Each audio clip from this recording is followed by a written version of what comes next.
Welcome back to another episode of Imagination Station Network. I am James. I am joined on the couch with another fantastic creative, and his name is Rob. But before we start, Rob, I'm out of breath because we're on the second floor still. How are you feeling today? I'm feeling good. It's it's been a nice drive out. I used to come out every weekend with my dad after my parents divorced, and it was just nice coming the old way into Kelso. So. Oh, I love that way because there's a house there that. Hold on, guys. I'm saying that you organised, and I'm literally not at the mic. So here, aye. Are we going to use take two? No, man. We're not that kind of podcast. Maybe bring yours just a wee bit forward. Aye, so we bring in the back way because there's a house in there that I like, that old Victorian house, and that's how I get my inspiration. So now that we know you're all right, because we kept you waiting a wee bit, check my time. The reason I've got you here is because, and I hope you don't mind me saying, is because you're a creative that you're busy and you do everything, but you don't value yourself enough. And I want to show you the fact is that you've got a talent, and you know you've got a talent. And that's not what I mean. You've got the words that you said to me were, "Oh, I don't think I'm good enough to be on a show or doing anything and talking about what I've done." And I'm like, "Don't be so stupid." So that put you up in front of all the other 127. So I'm here to make a point. Aye, it's been an interesting journey. And we've known you for a wee while now. We've known you for a good few years, haven't we? What's that, 4 years now? Yeah, it must be, because it was just after lockdown. Aye, lockdown came in.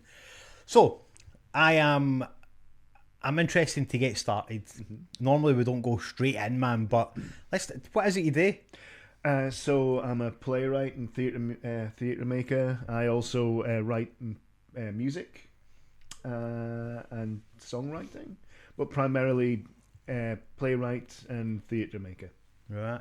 So Rob gave me a gift. He doesn't know he gave me a gift, but the reason why I created Imagination Station Network is because the art community is not as kind as what they pretend to be. Let's use the world, but predominantly where I live is the art community wants to gatekeep all the knowledge, whereas you're not like that.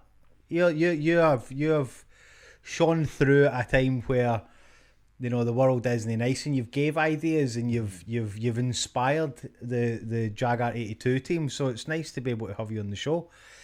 But you take criticism well, and that's something that I struggle with. I always find criticism is the more fun conversation to have, because if you've done a piece and people come up to you afterwards and say, "Oh, I really enjoyed that," and you sort of say, "Thank you very much. I'm really glad you enjoyed it," and that's kind of the end of the conversation. And if you're just going from one person to the next and going, "Oh, I really enjoyed it," yeah, thank you, and when someone says, "Oh, I didn't quite get that. Or that didn't resonate with me," and it's like someone's got a different vibe, and that interests me. And it often ends up inspiring something that comes next. Yeah, and the next thing will be a reaction to that, and not necessarily because someone didn't like it. But, you know, is it worth sort of doubling down on that, or doing it better? Or, you know, you always learn. I always find I learn more from bad things than good, because it worked. And you never know where these things are going to come from. Like, you know, you say you're inspired by this house. You probably had no idea that house was going to inspire you. It's kind of like being mugged. It just comes out of nowhere, and it's just like it's suddenly there. So that's where I think a lot of things come from, is from the confrontation and having to justify yourself to yourself as well, because it's, you know, someone that doesn't like something that you've done, it's as much on me as them, as in that, you know, the shape of their soul doesn't meet the shape of what you've given them. It doesn't meet. So you either say it's not going to work for them ever, or, you know, is it something that that is lacking in your work? So it does make you sort of, you know, think, and it is worth having the conversation. Yeah, I think as well, though, like for me, it's at a time, I mean, you wouldn't know this, but at a time when the world was quite cruel to me, but I'm not selfish, you know, I'm not going to go and, it eats me up then, but it doesn't eat me up now because it served its purpose. But what I got for it is you can't win all the time. No, I mean, That's it, man. You can't win all the time. yeah. I mean, I was put in an awkward position of we wrote a community musical and it went really well, and the guy says, "Could you do that again next year?" And I was like, so what I said was, "Give us 2 years and we'll do you two eventually." The hubris of me. See, And we did a show, and I had for the first year had written nothing, had no idea what to write about, and we ended up writing about the August Putsch in Russia, and people turned up, and one woman turned up to see this musical about the time when Gorbachev was out, and he had Boris Yeltsin on a tank. Jim Herbert as Boris Yeltsin rapping on a tank was where that started. This play didn't even pretend to make sense, and this lady in the bar at the interval was going nuts because it wasn't historically accurate. See, this is why you have people like Rob on your side. I mean, that's just one story there that he's turned into something. Now I'll be honest, I've seen a few of Rob's shows. We seen one, and we didn't like it. Oh, the radio one. Aye. Yeah. And I says to Rob, like I'm still working on when people say that, but wasn't it offensive? It can be whatever somebody's feeling that day. It can be it affected where the area was. It could be anything. But yeah, you said it was like the volume and things, like where it came at you from different levels. I think for us at that time, I don't know if there was stuff happening to us in the community that wasn't nice and it just hit deep. But I've been to see a show before that, and I was elated. I've not stopped talking about it actually since. Oh, The Honourable Gentleman. That was by far. See, when I'm the only one laughing at some tiny wee bits in between, that means I'm in the right place at the right time. And again, like I confess to like no having music and stuff no influence me, but I'm kind of lying there because going to shows and being influenced, I can't help it leak into my soul that when I go away and I do something, that show's led on to stuff. Like we were in the process of getting costumes made, and I was like, seeing the stuff in the guys and what people put into it for you. Now, make no excuses here. Like Rob was there doing everything, but the show I went to see, you weren't in it. No, I don't like being on stage. And that for me was powerful, because you get to be on the sidelines and watch it come alive, and that's no easy task because music and all the other bits you're doing. Yeah, I mean, what I get out of that is that the final draft you do isn't the final draft people see, because there's another draft that happens out of your control. So once you hand it on to like the actors, they've got the part of themselves that changes what you do. They see it in a different way, and that's when it's exciting again. I'm at my happiest when I'm writing, but I've discovered that I really enjoy directing. Because I think if I didn't direct, I wouldn't see anyone. I'd just sit in my little room and just keep writing. But yeah, just seeing people, you give them this candle of this character, and they carry it somewhere, and it's really exciting to watch. You get it. Yeah. This is the whole point. It's like you get it, man. It's like I can't explain it. I probably don't get any words for it, and it's not my podcast. I should be being quiet. But even she owned that character, and we had her on the show, and I was like, I enjoyed that for you guys, because it was like, again, I've spoke about it to Jack. We sit down the stairs and we talk about that show, and it was like, it was rude enough for me, and it was borderline enough for me that I could get the jokes. That doesn't happen in shows, man. For me, anyway. Yeah. Like, I can go and watch Cinderella and be like, and I'm comparing it. It's two different spectrums, but if there's it was not a Cinderella story. No, if there's an adult joke, if there's the adult puns that are put in there, then I'm intrigued, man, because somebody's thought about that and brought that magic alive. So again, I really enjoyed that, man. I'm a fan. I'm a fan, and I wouldn't put that one show that I didn't like, because I'm no selfish. Put me out, because no everybody's gonna like it. No, and I'm perfectly. When you go out there, you can't be precious about it, because you would hope at most half the people are going to really get it and half won't. Yeah. But sometimes you're going to do something that's a bit more left field, and it might make that odds against you, and you can't be precious about that, because that might be the one that the people who like it really, really like it. The last show we did, Bite Radius, we made quite a bit of money off the show you saw because Yeah, it was yeah. about a local event, so people were just drawn to it to see what it was I'd like. go and see that again if you did it. I know I'm jumping in there. We I would won't. go and see it again. But we Did thought, you say we won't? I don't think we'll do that one Oh, again. my But God. it was Rude. it gave us the license to sort of do. Well, we've made quite a bit of money. Yeah. What's the weirdest thing we've got on our slate in the back burner? And we ended up sort of crafting this from several workshopped ideas that I had during lockdown. And we had this sort of science fiction thing about dealing with grief by ignoring it and the consequences of that, and like plastering over things to make it more palatable.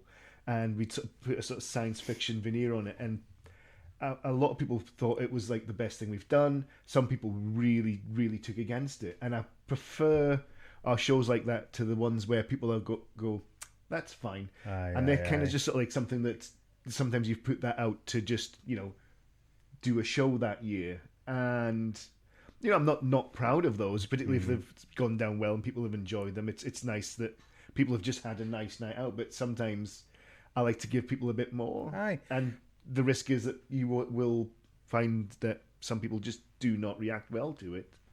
But we are always there afterwards. People can talk to us, and win or lose, they can talk to us about it. If they've been upset, they can talk to us about it, because being upset or being triggered or offended is a really it is a reaction that is valid, and it's worth discussing. It's not something that an artist should shy away from and say, "Oh, you've been offended. 100%, man. Tell me why." And that's where the growth is. Yeah, the growth is there in that, and it's a lot of people know, and it's terrible that they have to do it. They're like, they give a disclaimer like, "This is a show," and you're like, "Fuck." Like I say, man, it's like you're there, you paid your money. If you're moaning about what it is you've seen, or is it? You're not doing the artist or the person, and also you're not doing them a justice if you don't talk about it. So I like that when you stay behind. So let's take it further back than that. We're interested in knowing about wee Rob. Where did all this come from? Because see, until I met folk like you, I used to think I was the only mad hatter that thought about things and wrote them down, and every time I meet you, I've got a new script happening, or I'm doing this, and I'm like, that's why we gel, because I'm like, what is this? And one day Rob will get me back, be like, that's rubbish. This is rubbish. Ripped. But by the time you've written like your fifth one, I'm still probably working on the same one. No, man, I know you work at a fast pace, man. My mum took me to shows from when I was about 6, and it's something I'm probably going to do with our son as well. Brilliant. That I was probably too young to watch, but she would take me to. I should say that I don't have a son with Rob, by the way. He's like you said, our son there. Oh, so like mine and my husband. Me and Rob have a secret baby. Yeah, no, my husband Nicholas and I adopted a little wee boy called Johan during Nice lockdown. Is it? You have to sort of wave to them after you've said that. Hi, hi, son. Aye. He's not watching this. Not yet. Anyway, but I'll be out there for a while. But yeah, she would take me to see things like Berwick Opera doing like big sort of back then sort of opera and operetta shows, and then there would be sort of plays like Who's Afraid of Virginia Woolf and sort of farce and things like that. And I was like too young to kind of get it, but she would take me to everything. And I loved it. I just loved the rhythm of it. And then when it was, she would take me to see Gilbert and Sullivan. And believe it or not, Gilbert and Sullivan are probably the biggest influences on what I do, because of the dialogue's always very fast, like they would do the recitative. And then you get these long elegiac passages where it's like an aria. So I thought to do that, but just with language, brilliant, is really quite exciting to listen to. I hope when I get it right. I think it's quite an exciting thing to listen to. So on those rare occasions when you've done a good job writing something, and then you get like an actor who really sort of gels with it and does something with it, they've got this idea, you feel like you can fly. But it started totally there, and then I had my first go at writing something in high school. I would write little sketches for like the sixth form review show, and then I did an adaptation. The first full play I wrote was an adaptation in one act of Aristophanes' The Clouds. I was that child at school. Wow, man. But I did it like Vic Reeves and Bob Mortimer with loads of slapstick in it, and it was dreadful. But people found it funny. So after that, I would write, but I would never show anyone. I would put it in what I call my coward box. Yeah, So, yeah. so yeah, that Got was. some behind there. You see, I'll show you the letter I've got Oh, in nice. there. I have literally there's folders there with stuff, so I get it. Again, I always thought that things like that was just in your own wee solo head. Yeah, no, they get written and they was, I would put them away. But I do a similar thing now when I'm redrafting, is that I'll write something, I'll put it away for however long and forget it, maybe work on something else, and then come back and read it, and then go, okay, and then try and write it again from scratch. And then the things that stick are the important things. Yeah. And then you can kind of embellish out of there and you've got the real structure. That's a good process. It's something that Lengthy, I've kind innit? of, it is, but it got better results. It's one of those things. Lockdown kind of killed any momentum I had, because I made a really sensible decision to take 2019 off. I just thought I've done 2 shows in 2018. One of them was a massive musical, and I directed another musical for the Berwick Opera, and then I directed a small show. I'll show you the poster for that later. Yeah. Actually, in the youth hostel. Oh, brilliant. And I thought, I'll take 2019 off. So it ended up being, I think, 4 years between sort of doing things. So in that, I kind of writers aren't like athletes and football players. We don't get worse with age. You get better. Get so better, provided you you do, keep exercising that muscle.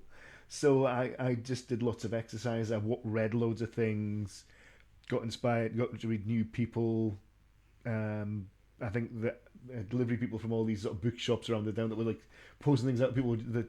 The postman was sick of me. Just here's some more books. It's interesting to see where I've never heard it put like that though. Like when I ask a question, you've skipped me forward a couple of questions. This is not. It's never rehearsed though. But like, where does the inspiration? But you're a knowledge hunter. Someone will say something. It can be like you with the house, or I'll see something, and then something will just keep eating away with it, and I can't let it go. And you write it as far as you can, and maybe you don't get to the end with it, but you've got somewhere with it, and maybe you'll come back to it, maybe you won't. But I'll hyper focus on something that if it's really starting to scratch, and I'll research it, and it's like, can you make something with it? Maybe you can't. Maybe it's you just don't gel with that material, but maybe you really, really do. And that's usually the project that will get all the way to being produced. So, something you said there. Have you ever done it this is where I class it? Have you ever done a Lowry? As in, like, I've done a Lowry. I've annihilated 100 odd paintings and flung them in the wheelie bin. And I have. So that part of the film. Sorry if you've not seen that film, but have you ever done anything like that? Like, I've. I got all the way to the end of a script and read it, and it was just hateful. It was really horrible, and I trashed it. There's bits that have found its way into some of it found its way into the show you saw, where I just needed a character who was just despicable, just had absolutely no redeeming qualities, and even when it jumps forward in time, he's learned nothing. He's still terrible. Still my favourite. I'm going to keep plugging it. That was it. In my mind, I'm getting back there. It was that good, man. Can we just do a sidebar on this? We took it to Annick Playhouse, and Lord Lambton, who the play was about, his son turned up to see it. Oh man, epic! Wife. And I was sat there with this young lad who was like lighting his first shot, and I just let him go. He was amazing. Right. I can't remember his name, but he's working in London now. And Ned, who is the Earl of Durham. Now is his title. He's really famous for like having his folk music. He loves his music. Was there, and I was watching him watch the show about his dad, and he was like really young when this happened, and he laughed a few times. But he was. It got to the second half where it flips from being told from his dad's perspective to the perspective of the character that B played, who was the sex worker who was pictured in bed with him, and a lot of the audience sort of started switching off, but a lot of people really felt like they had never considered this woman. It's like it was her fault. Yeah. What happened? And it's like no, they came to her, and it was one of those things to have people really have a wrestle with the fact that this woman didn't do anything to him, and a lot of people really thought someone, one of the stewards said, it's like we didn't understand why you were telling the story of this whore. And I was thinking she was the reason to tell the story. Aye. That's why I like that, because I didn't see the ending coming, so I don't know the story. I don't know. I googled it after it, but I didn't know the story. So for me, as somebody who, it was raw. It had everything in it, and B played a very well. And I think that was one of the earliest things she gave it a bash because you'd asked her. Yeah, and I'm like, it was raw because it was. B's the person I've wanted to work with again and again. Aye. Since we did a show together called The Words and the Wires, where she played the young version of the wife of Reuter from the Reuters news agency. She played Ida, and her mother, and they look very alike, or did. I've not seen her mum in ages. Played the older version of her, right? And it was we've got a lovely photo of her and her mum just doing this with their hair, wearing the same dress. And yeah, I always wanted to work with her again, but life gets to me. She ended up having a family and doing other things, and there was one day we were looking to recast someone for when we brought back the Smalls story, and I said, we're looking to recast that, and she just sort of liked the thing, and I was like, I hoped it would be you. I really hoped you would see this. There's characters there that are just made to be played by those people. Yeah, I mean, it was very different to the original actor, how the original actor played it. I've seen that 3 different actors play that role, and you can't say which one's best because it's apples and oranges and swimming, But yeah, she brought just a really lovely quality to this character. I like to say it's like going inside the mind. It's like if Stephen King was sitting there, I'd be asking him the same things. As like, where did it come from? What's the inspiration? What's the stuff? But when you can actually meet the person who brought it alive, and they're just as passionate as what you thought when you went to watch a show, that's the reason, man. That's the reason why creatives, if anybody's sitting listening, going, I want to be a director, or I want to write something, or go for it, man. Mm-hmm. There's no. We were having a discussion down the stairs, and there's too much for the art community, because art is a big window, or creative. Let's use creative. The fact is that everybody's too busy trying to quash everybody else and gatekeep knowledge. You're destroying somebody's dream that never transpired, man. Give them it. Let them know how it is they do it. They're no you. That's what I'm trying to say. They're no you. I mean, I was very fortunate to be where I am. What started me was there was a fella called Miles Gregory, who did you ever read about the pop-up globe that happened in New Zealand, and I think it happened in Australia as well. He moved over there. I don't know if his family originally from there. He moved there. He lives there now, and they made Shakespeare's Globe. He was a Shakespeare obsessive, but he was the artistic director of the Maltings at the time, and I was writing for the broadcasting things that you saw, the one that you worked at, we were writing those, we were doing those every month, a new show every month. And I said, I've kind of worked on something, and it was just a very rough first draft. And he came along to the read through of it and said, you have to put this on. I was like, it's not ready. And he says, no, you need to put this on, and you need to be embarrassed by it. Otherwise, you'll never do anything again, because it will make you want to write. And it was right. It wasn't wholly successful. It made me want to say, no, I've got something to prove now. Because I know I'm better than what I've shown people. So you always want, your first one to be perfect. It wasn't in no way perfect. It was set in a national newspaper over a 1-year period, like a small independent one. And each scene happened a month later from the previous one, using real life news through it. And the problem is, when you set everything 1 month later, you can have 0 character development, because everyone starts again and you have to explain where they are again. And it's like immediately obvious as soon as you say it, it's like, that's not going to work. And it doesn't. If you're doing it again, you do it over the space of a week. Yeah. You don't. It's tough. It's very, we always say it, but it's very hard not to think of the end product when you're at the beginning. Yeah. And that's the bit that destroys a lot of people, because you put too much pressure. Yeah. It's what destroys a lot of performances when you see Particularly if you go to like an amateur show, what happens is you feel like nothing's happened, and that's why the shows sometimes feel long, because they walk on the stage and they play the end of the show or the end of the scene at the start, and I like that. so it's like you have to come on and it's like what's been happening before, because you're coming in the middle of something, and then you walk towards it, so you go with them. That's very very like I'm smiling because as a kid I used to fast forward. Now I'm old. Videos was what it was for me, and I had to fast forward all the way to the last 10 minutes, and then I would rewind it and watch it for the beginning, because I was sick, because as being an autistic ADHD, I knew the plot, but if I watch the end, I know the plot more, but I get to see how it unfolds. Right.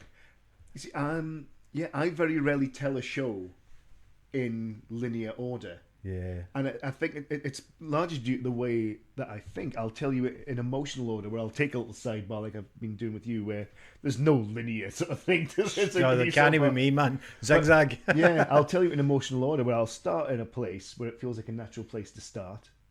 Because I used to be terrible at writing starts. It would have, all middle, and there was like no start and end. So you'd start in a place that feels comfortable to start in. And then it's like, oh, what made that happen? Or what would happen because of that? It's like, what made that happen? Sidebar. So it's I'm just burping here. That's all right. It starts somewhere comfortable. What caused that? You take a little sidebar. So then you move forward, and then what happens then, and why was that? So you jump backwards and forwards in time. Was it always like that for you, or did you? Did you car crash at first? I car crashed by just trying to make things go from start to end, and then there was the second show I did had little things where he was flashing back to an event that kind of is the reason that he is, and I thought we can do more of that. And the more I kind of like played with time, like it was like plasticine, where you can sort of stretch it and like like wrap it around itself, the more interesting and sort of like heartfelt the stories were, the more you kind of understood it, because that's how you tell a story to someone. But to tell a story about and how you did it, that's different, because it's like I'm all for the non-conventional in schools, and that's what I hear is like, see that conventional of, and as a writer it's like the start, the middle and the end. It sounds easy, but it's no easy, but and you're even more complicating it to make it into your own way of fuck the world. I like that. I mean, the one that really nailed it was The Smallest Story, and that's the one that I'm kind of sort of known for, to you, if you could say anyone sort of knows my work. In that it's about a man who's recovering from grief, and it works backwards. So it starts on the first day, on the first Christmas after his wife has passed to young Alzheimer's, and there's him, his son's lying asleep on the couch because he's had a bit of booze through the day, and he's a young lad, so he's just passed out, and his sister-in-law's there, and they've got the memory box, and they open the memory box, and they ask a question: if you could go all the way back and do everything again, knowing it's going to happen the exact same way, you just get to relive it, would you say, would you go with her? I'd do it again. And he watches it go backwards and sees I get better. Right back to the first point, and there's just all that promise, and it's like, yeah. It's a different way. It's a different way of showing it, and because we are, and me, I'm no one for following the rules of how the world would want you to see stuff. So that's gave me the answer of why you're sitting on the couch. It's different. It's no your average. Here's your film. Here's your writing. There it is. What's the as a kid, was it the same? Yeah. Well, I always used to. My parents told me that if they went for a walk, we always had to go the exact same way. And you kind of want to see the same things again, but you don't, because a walk's not like that. Everything's different. So I kind of needed the security, but also got excited by the differences. So it's kind of like the thing, not sort of, the gears not quite matching. Because I mean, I've not been formally diagnosed in any capacity, but a lot of my friends see autism and ADHD in my behaviour and the way I work. So that's sort of like something that apparently is quite a common trait. But I think over the years, the chaos has won out. So if you were to come into our room, Nick's bedside table is just this beautifully organised. Oh no! little God's thing. sake, Nick! And my side of the thing is just this chaos of like 3 different books that I'm reading. My laptop's usually like perched precariously on top. As you can see for in here, it's the same, man. Yeah. I live life in chaos, and it works for me. Like wee Jan, I tidied my desk up one day, and I'm autistic. I call it autistic face. I was like, "What have you done?" Like, and it's like in a deep, as if you were the bad guy out of film. What have you done? And Jan, not knowing any better, is like, "What do you mean?" And I'm like, where is everything?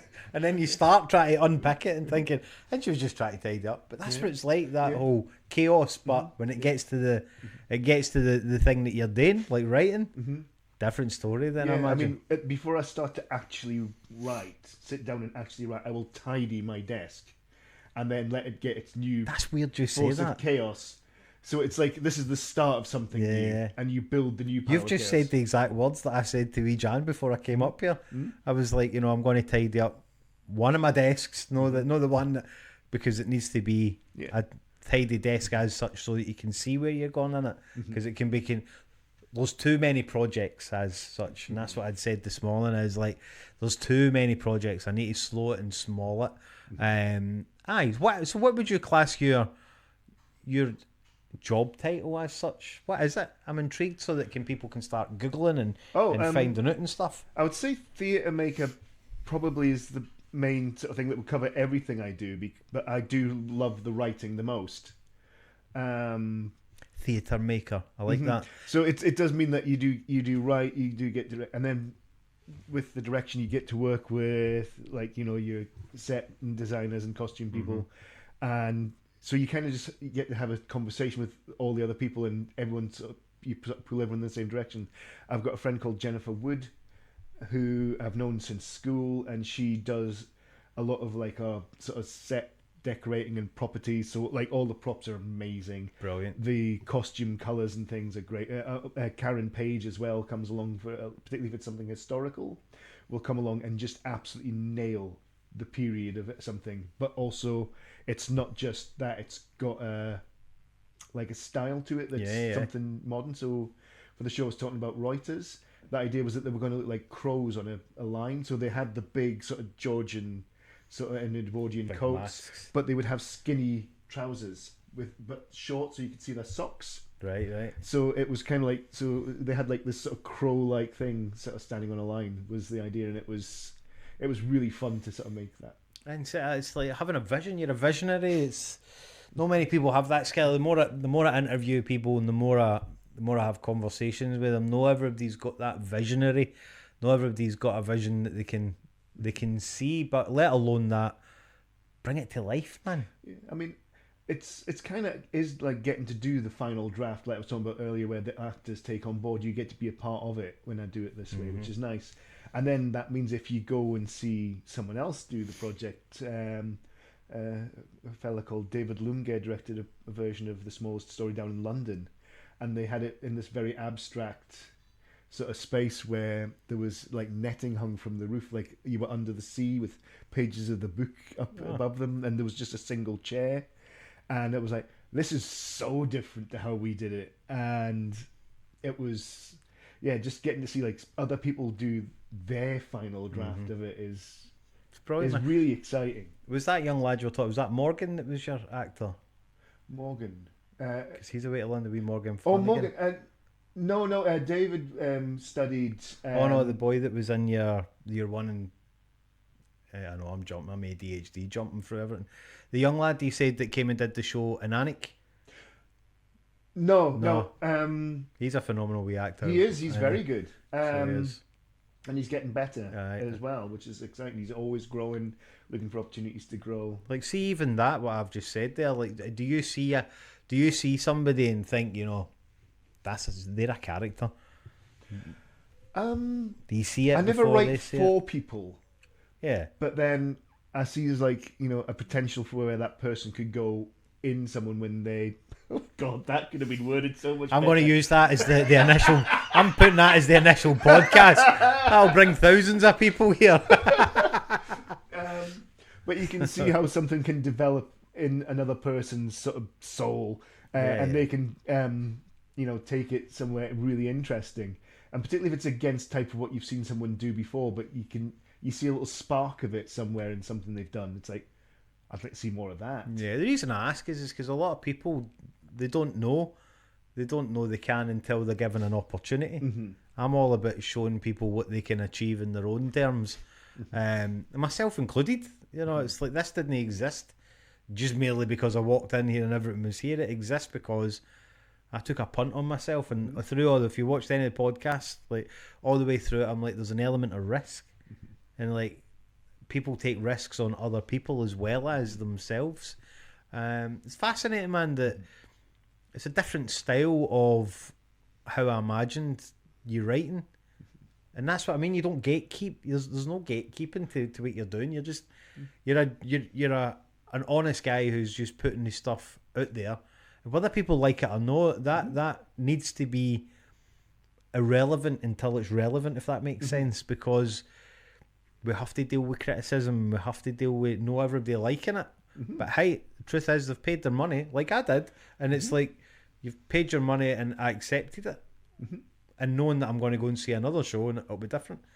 Yeah, I mean, I don't like to bathe in the same water. I think there's twice we've done a show again. But each time when it comes back, it is done a different way. Yeah. You never know, Roberto, man. I'm thinking let's get a big money and get to see my show I liked again. Get it on that London show. Well, the thing with that show is it's got such a large cast. It has, man. That's why everything about it was just good. Yeah, and those kind of shows are very hard to fund to stage because to pay each actor, it's not feasible for like a small independent company like ours. Whereas to do it as a community production was workable, and it was good to have really experienced actors with less experienced actors because they got to upskill from each other. Of course. You see the less experienced ones watching the people, and everyone's always there all the time if they can, and they also get to have a say in it. It's one of those things that I'm like one brain in a room, and you've got some really clever people who've seen lots of things around you and they've got lots of experience. You'd be mad not to use their experience as well. So it's really important you have a say. The last show we had essentially just 3 characters with 2 other people who had like smaller roles or like a reading in role.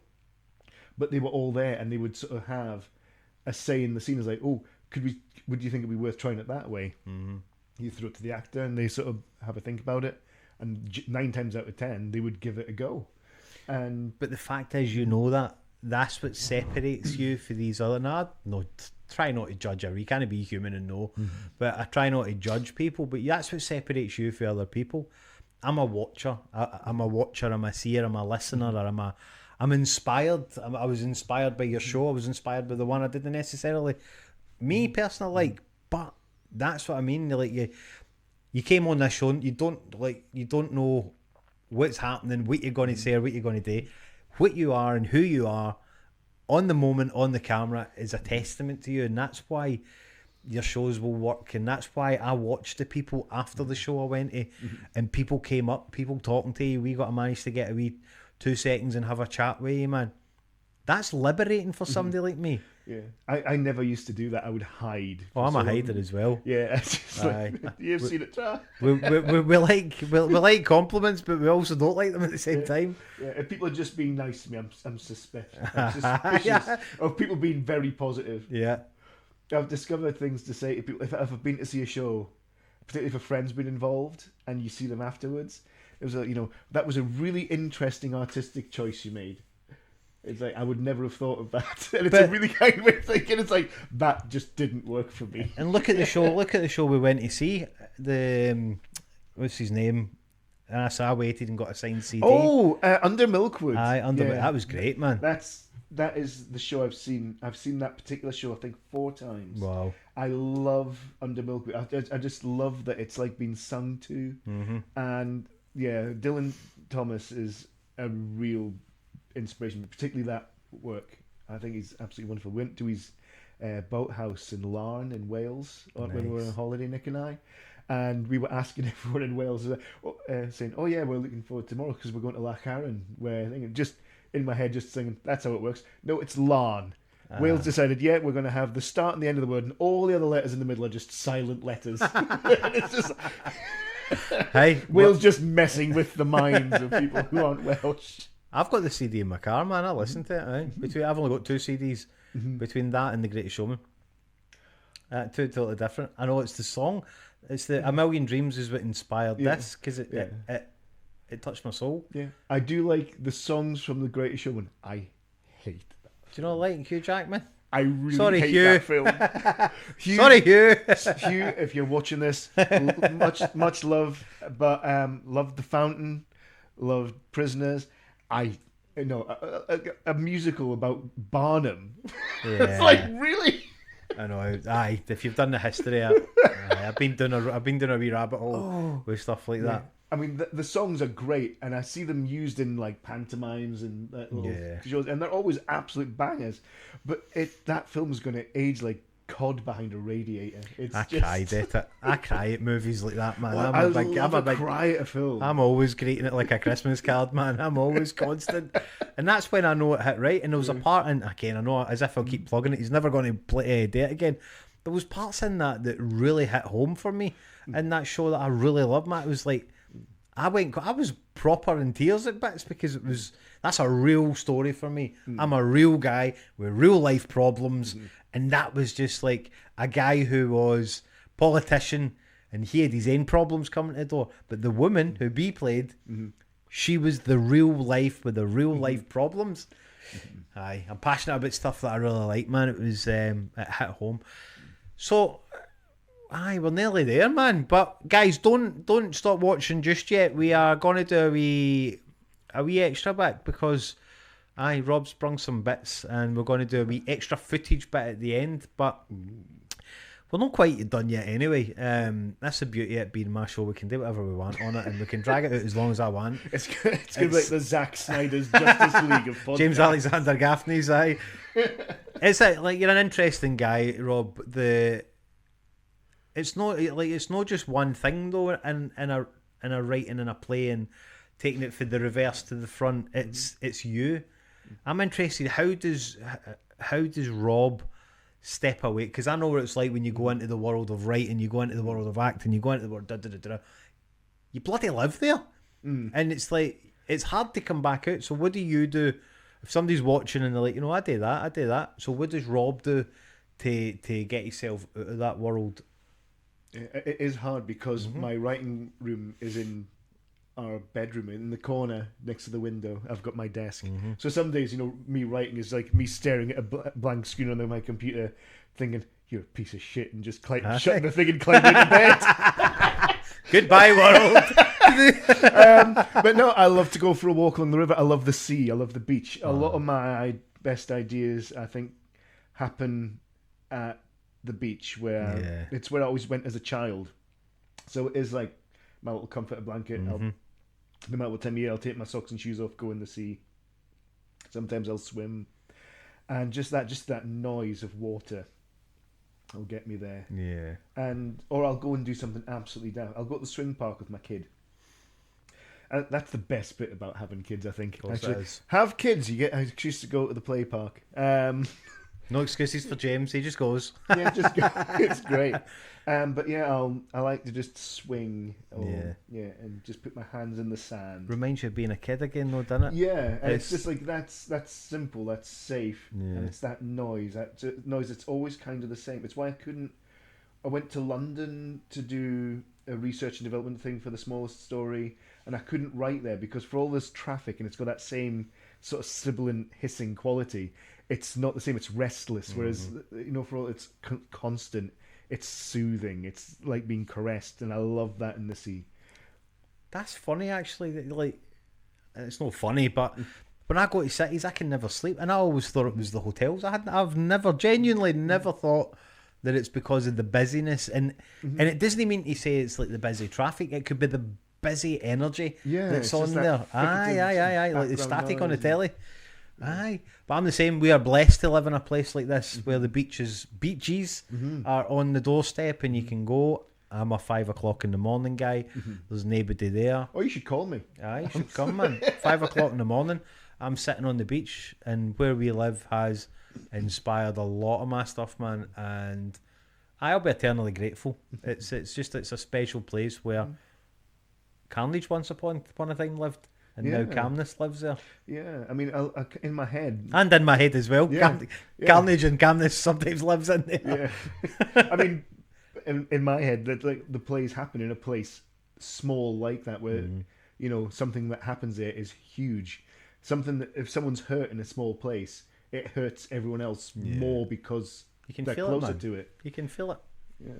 You feel it even on the outskirts and stuff. But so the place we're talking about is Berwick upon Tweed. You'll know that because you've watched all the other City. stuff. Aye, and I'm always plugging it. But like I say, stay on. We're going to go and do another wee bit. We're going to have a wee. You'll no notice this, but we'll have a wee break, and then we will get back on, and we'll get Rob to plug where he is and where you can find them. And aye, so stay tuned, man. We'll be 2 seconds. You'll only notice it as like a half a second. It'll be like, and that'll be it. Yeah. So aye, see you soon.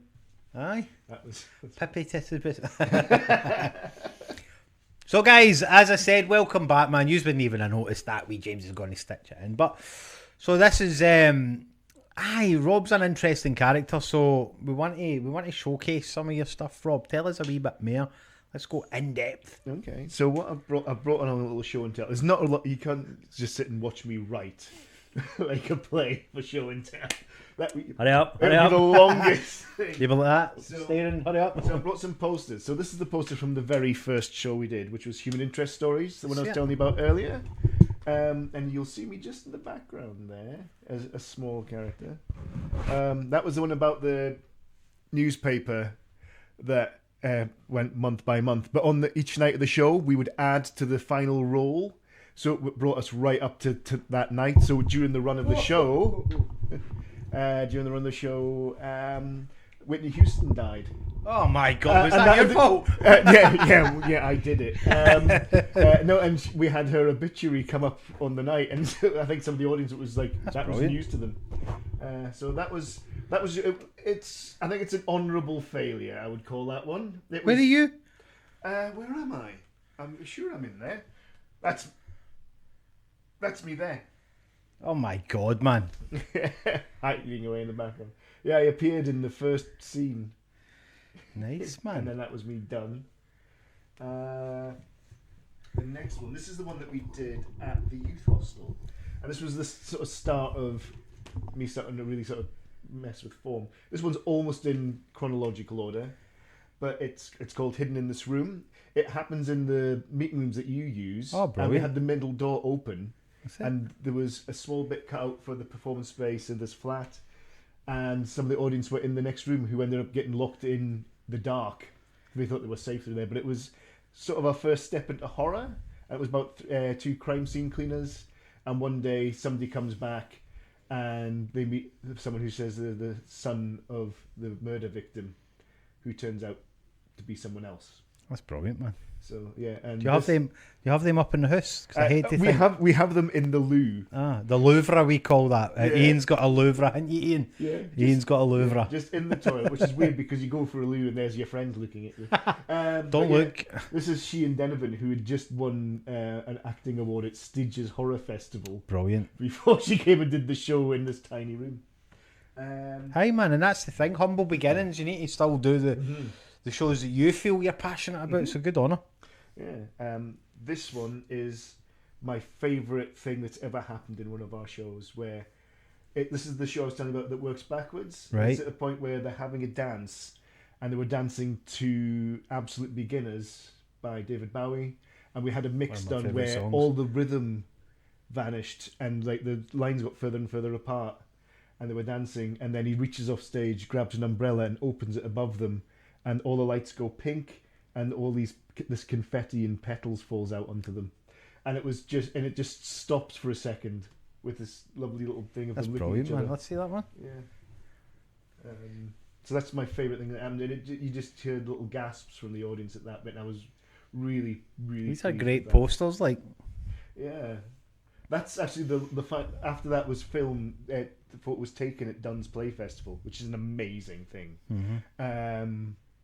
It's like the Fringe before the Fringe. Now you get to see really raw things that are going to go there, at the start of That's it's brilliant, a man. fantastic little project. And the last one. This is the last show we did with Hey. someone that you recognise. Yes, there's where B. There's B. Who was on the show as well. Yeah, Well this done, was man. essentially the three-hander that was the sci-fi horror thing about everything that terrifies me about parenthood. It's all to come. That's the problem. I was really chuffed with this one, how it turned out. That's it. And we performed it when it got to Berwick. We performed it at the Straw Yard, which is all white walls, and it was wonderful because all the lights were uplit, so the light bounced around the room, so it had this weird dreamlike quality. Brilliant. And there was a film that ran through the whole thing as well, and it was like whenever there was people on it, it was like they were coming out of the walls. It was really, really beautiful in that room. I loved it. B's a legend, isn't she? And a good soul. I actually don't have a lot of printouts of scripts because my son, when I bring them home, takes them and he pretends that he's a teacher and he's teaching his lessons, and they're just all covered in crayon. So I found some. So this is from a show called Why Henry's So Weird, which was our first show back after lockdown, and it's the only family show we have, and it's in two halves. In the first half, you meet Harry, who's a 12-year-old boy. He's the smallest in his class. He's bullied. He's very lonely. His parents are going through a divorce. And to help him cope with life, he's visited by an imaginary friend, which is himself when he's 40. And he gives him, if I knew then what I knew now. And then in Act 2, what happens is you hear people calling for Henry, and the 40-year-old version of himself walks on, and he needs help because he finds out he's about to be a father. And he's worried that his kid's going to be just like him. And his imaginary friend comes back, but it's the 12-year-old version of himself. So at the interval, they swap who's real nice, and who's man. imaginary. Aye. And it's got this lovely little bit where they're going to the hospital. His child's been born prematurely because, it's not really a thrilling conclusion if the pregnancy's not in peril at the end. You have to throw in some drama there. So Henry and Harry end up having a little heart-to-heart, one final heart-to-heart. And so older Henry says, what if he's just like me? What if he grows up and he's lonely? What if he has no friends and nobody loves him? There's nobody in his life. What happens if he grows up to be just like his dad? And Harry, the imaginary 12-year-old version of himself, says, come on now. It's not like nobody loved you. There was always family. And there were people who believed in you, teachers. They didn't push you out of some vicarious sense of pride. They did it out of love. When you were 12, you saw me like I see you now because you needed advice from a wiser man. If you knew then what you knew now, this time it's me. And I'm here to tell you that this version of you, the part that never changes, the part that never grows old and will always hold on to wonder, I think you need to love that part of yourself a little more. At least as much as everyone else does. Even if they had to learn how to do it along the way, because you're worth the effort. That tiny little boy in that incubator through there, he's going to love you forever, and no one will ever be able to explain to him why that is so. It just is so. And this is the most important thing to keep in mind. You are nothing like your dad, not one atom of you. Oh man, that's good. So that was deep, man. Yeah. Everybody's thought that, like. Yeah, everyone said that. And I just thought it was something that I want it, as young as you can, my son, be able to see something like that. And I thought this would be a nice thing to see when he's a good wee book, that. Approaching adolescence, and yeah. A good book, that. Yeah. And this is the script from the last show we did. And this is a character, Noah, who's kind of like my worst instincts. The character that I showed you before with the Brolly, that's Charlie Donnelly. He's like my best instincts. He uses a creative way to deal with these issues. Right. This man finds creative ways to just hide from all these problems. And in the end, at this point, he's kind of taking his own life, but you see it from his point of view of he sees his son again, who's vanished. No one knows if he's dead or alive. And he's teaching a class when he does it, because that's where he's happy. And he says to his class, as he feels a pain in his stomach, he says, if you remember nothing else from this class, remember this. The world is a better place with you in it, because you are in it. So stay alive for as long and as well as you can. I think you should all go outside and just stay where I can see you and look after each other. And that was just that is the nice thing that someone says in that script, because everyone else is very sort of raw and torn. I've kind of discovered that writing horror is exactly like writing comedy. It's just that tension in the release, but instead of someone laughing, they're just like, oh. Thing is, it's the same. Comes to the same place of feeling, doesn't it? Yeah. I'm a big horror fan. Yeah, I love horror, yeah. but it comes to the same place, but it's a place where no everybody wants to talk about. No, and the thing is, some people will laugh at it because they don't relate to it. So it's that tension when it releases it'll make them laugh. It's like, that's weird, but it's a good high and low you've got there. The differences. It's like every writing bit is different, whereas some people stick to the same. Or you get writers who have their voice, yeah, and you end up and that's all well and good. It's like people will go because they like the sound of that rhythm, whereas I used to have that, but then it's kind of like, you need to speak for these people, give them a voice. Yeah, and there's a man who says that character doesn't exist. David Mamet says there's no such thing as character. It's what people do. So what people do is who they are. What people say is how they see themselves. So it's like, that's them advertising, but what they do, that's what matters. What people's actions are. I like that, man. We're leaving it on a low today. Oh, a low, man, but it's deep, man. When it gets deep, you get to find the inside of the person who is sitting on the couch. We've got a wee gift actually for you. Oh, so it's for you, but no for you. There's a wee gift in there for Johan and all. Oh, so. Look at this. This is bespoke, I believe. Yes. Okay, I'm going to take that. So you will I will watch it. Nice. So that's where, he's obsessed with magic at the moment. Oh, nice. And obsessed with Elsa from Frozen. So he goes around to all his friends, freeze, and you walk into the classroom into the playground, and there's loads of kids just standing frozen like that. So we have our very own wand maker and Sean from Out of the Woods. If anyone else said that, I would think enough. I was like, of course you have your own wand. I've got many wands, man. I've got ones there that are just for me, and I've got 2 down the stairs, and I've got many wands. Ooh, what's this? Am I allowed to open this? Aye, open if you want. He says, "Can I open it's got a child lock on it. I think it opens here. No. Oh god. Just bust it. You're not got to keep the box, man. Oh, I've got me a mug. I have one. It's one of these. No, it's a different one. It's not. Oh. Hey. See, man. See, no, everybody gets one of them. So, something different. But, thanks for coming on the show, man. You're very welcome. You're an interesting guy, and the biggest compliment I could give is to invite you onto something that we do, and we can meet in the middle. And that's what we do today, man. Is like meeting in the middle, and let's get some plugs out there. You've covered my whiteboard there with that guitar, but if you can plug where we'll find you. Okay, where the guys can find you.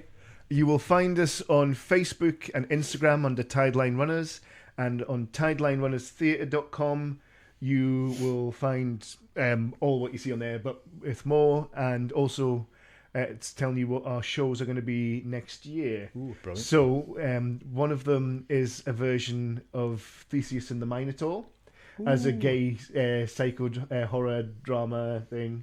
Nice. And the other one is the show that we're going to bring to Duns Playfest, that'll be in that one. The first one I told you probably be in the autumn. This one is going to be in the springtime, and it's called We're All Right. And it's about the lifespan of a cult from day one of it opening in a village hall to the end of the world in 3 scenes. Oh man, it's so stupid. Aye, but you don't find that they're the ones that attract the most people, because we need a laugh after the last show. We don't want to have to think too hard into things. Oh, don't worry, we won't. It's going to be daft. We might be coming. Is that this year? That's going to be May next year. Next year. Duns Playfest. We'll see if we can get. We never got last year because we were working, but Duns Playfest is a thing of absolute wonder.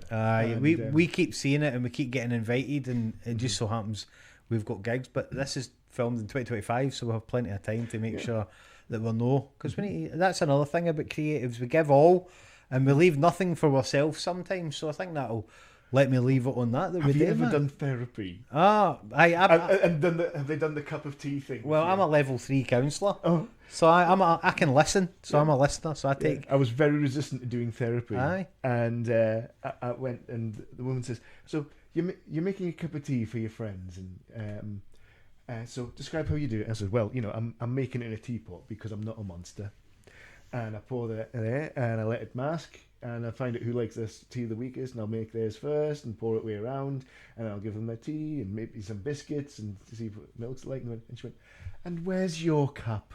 And I was like, "Oh, well done. Yeah. fill it up." Of course I've made my tea. Aye. It's a great analogy though.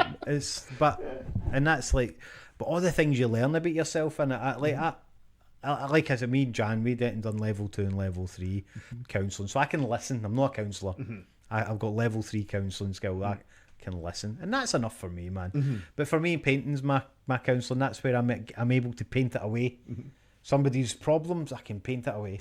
Yeah, I've started doing. If I need a quick burst of creativity, I've got loads of pastels and charcoal. Nice, man. And I've started doing little abstract sort of things of plasticine bodies and things. So that's what I like to do. But we get where it's like when we get where escape, we do it. And if we don't have these wee things, then the other stuff gets sacrificed. Yeah. That's the point. Is like we give everything to everybody. So it brings me on to, listen, man. If you know a creative out there that is just starting out, or you know a creative that's singing, ask them if they're all right, man. Because we generally are the people who are constantly burning ourselves out for others. So take care of them, man. I'm not really one for people touching me, so give them a cuddle if they want one. Don't just go up and bear hug them, but give them a cuddle and ask if they're all right. Like hugging. It's like hugging a lamppost when someone hugs me. I'm just thank you. But honestly, Rob, thanks very much for your time. We really appreciate it. Jagar 82, like spilling stuff on my carpet. The camera caught him there. You will now be invited back now. No. So thanks very much for your time, Rob, man. It's nice to have a creative of different, man. It's good to be different. This is the year of the different people to just rise up, man. As my pal says, it's the time of the weirdos. We're rising up and we're taking over. I'm alright with that. So listen, guys, if you are just coming about and watching this, if you've not heard your inspiration that's going to get you out from behind the couch yet, hang about, man. We've got a lot more to come, and a lot more stories and a lot more creativity and people's journeys coming on the way. If you want to support Jagar 82, go over to jagar82.com and you'll see all the new stuff, paintings, prints, and all the other stuff. And Rob wanted to jump in there, so we'll ask him. Will you got to jump in? I don't know. Can I do the like and subscribe thing? Aye. Yeah. Oh, like and subscribe. Leave a comment below. There's probably another video here or here. There you go. You heard it here first. I do doom scrolling on YouTube. I know the score. Aye, well, let's see if this works. Maybe I'll adapt that and try it. But honestly, have a great day, guys, and be kind to yourself. Just give yourself a wee 5 minutes of the day. That's enough, man. If you need it, just take it for yourself. Bye bye now.